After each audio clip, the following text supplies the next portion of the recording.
നമസ്കാരം. കുറേ ദിവസമായി ഞാനൊരു കുക്കിങ്ങിൻ്റെ വീഡിയോയുമായിട്ട് നിങ്ങളുടെ മുന്നിൽ വന്നിട്ട്. കാരണം എനിക്ക് സുഖമില്ലായിരുന്നു. അത് കാരണം എനിക്ക് ഒത്തിരി വ്യൂസൊക്കെ ഒരുപാട് കുറവുണ്ട്. വീഡിയോ ഒന്നും ഇടാത്തതുകൊണ്ട്. അമ്പലപ്പുഴ അമ്പലത്തിലൊന്ന് പോയിട്ടുണ്ടായിരുന്നു. അവിടെ നിന്ന് വന്നതിന് ശേഷം എനിക്ക് 2-3 തവണയായിട്ട് പനി വരിക. വന്നിട്ട് വീണ്ടും ഹോസ്പിറ്റലിൽ പോവുക. അഡ്മിറ്റ് ആയില്ല. പക്ഷേ അവിടെ പോയി ട്രിപ്പ് ഇടും, തിരിച്ചു വരും. ചുമ, പനി, കഫം ഇതെല്ലാം ഒത്തിരി കൂടുതലായിരുന്നു.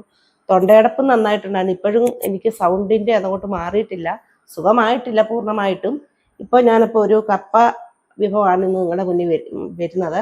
അതിൻ്റെ കൂടെ തന്നെ തേങ്ങ, അരിപ്പൊടി എല്ലാം ചേർത്ത് നമുക്കൊരു കപ്പ കൊണ്ടുള്ള ഒരു അപ്പം ഉണ്ടാക്കാൻ പോകുന്നതെന്ന്. അപ്പോൾ അത് നമുക്കൊന്ന് കാണാം.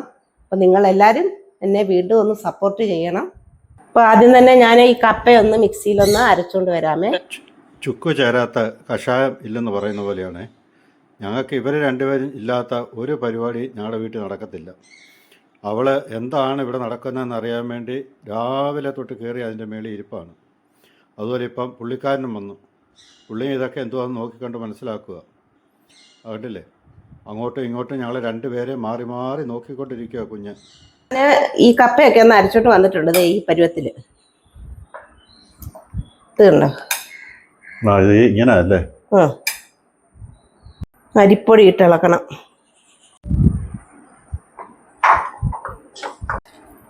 അത് നെയ്യല്ല ചേർക്കും?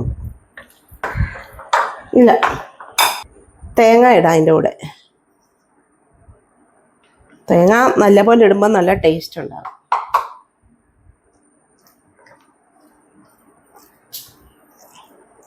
ഇതിലേക്ക് നമുക്ക് കുറച്ച് ഉപ്പ് ഇടണം.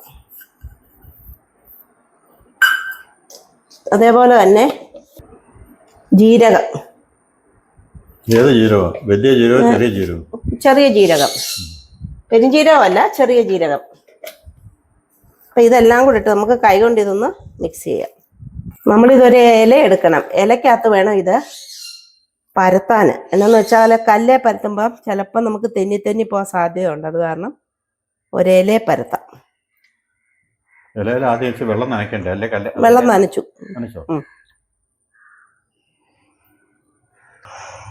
ഇച്ചിരി കട്ടി വേണേ, അല്ല ചിലപ്പോൾ ഇളകിപ്പോകാൻ സാധ്യതയുണ്ട്. ഇങ്ങനെ വെക്കാം. ഇതൊന്ന് ചൂടായി കഴിയുമ്പോൾ നമുക്ക് തിരിച്ചിടാം.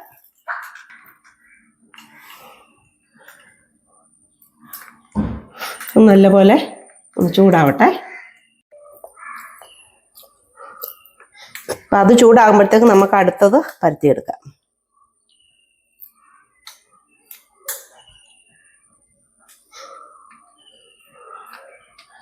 അപ്പം നമ്മളിതിങ്ങനെ എടുത്തിട്ടൊന്ന് കമത്തിയിടാം ഇതേപോലെ.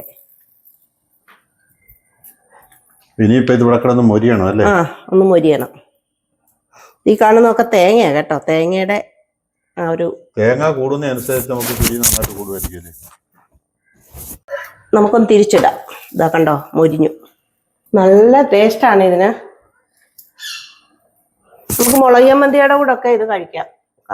പച്ചമുളകും ചുമന്നുള്ളിയും കൂടെ അരച്ച് ചമ്മന്തി ഉണ്ടാക്കുവാണേലും നല്ലതാണ്. നല്ല പോലെ ഒന്ന് മൊരിച്ചെടുക്കണം. റെഡിയായോ?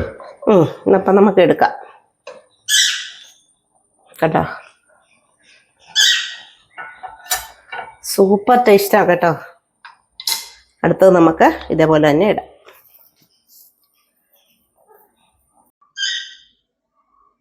ഇത് നമുക്ക് ഒറ്റ നോട്ടത്തിൽ പൊറോട്ടയാണെന്നേ തോന്നത്തുള്ളൂ കേട്ടോ. പൊറോട്ട അല്ല, കപ്പ വെച്ചുള്ള അപ്പം. അത് കണ്ടല്ലോ, വീഡിയോയിൽ എല്ലാവരും കണ്ടല്ലോ. അപ്പൊ അതിനൊപ്പം തന്നെ നമുക്ക് മുളകും ഉള്ളിയും കൂടെ. സൗണ്ട് എടുക്കാൻ വയ്യാത്തോണ്ടാ ഇങ്ങനെ പറയുന്നത്. കുഞ്ഞമ്മ കിടക്കുന്നുണ്ടോ? ഞങ്ങൾ എന്തുവാ കഴിക്കുന്നത് നോക്കാം. കഴിച്ചു നോക്കട്ടെ.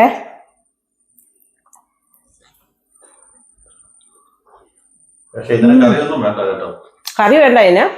ദോശ മാത്രമായിട്ട് തിന്നാനും നല്ല ടേസ്റ്റാ. നല്ല ടേസ്റ്റ് ഉണ്ട്. തേങ്ങയൊക്കെ നല്ലോണം ചേർക്കാമെങ്കിൽ.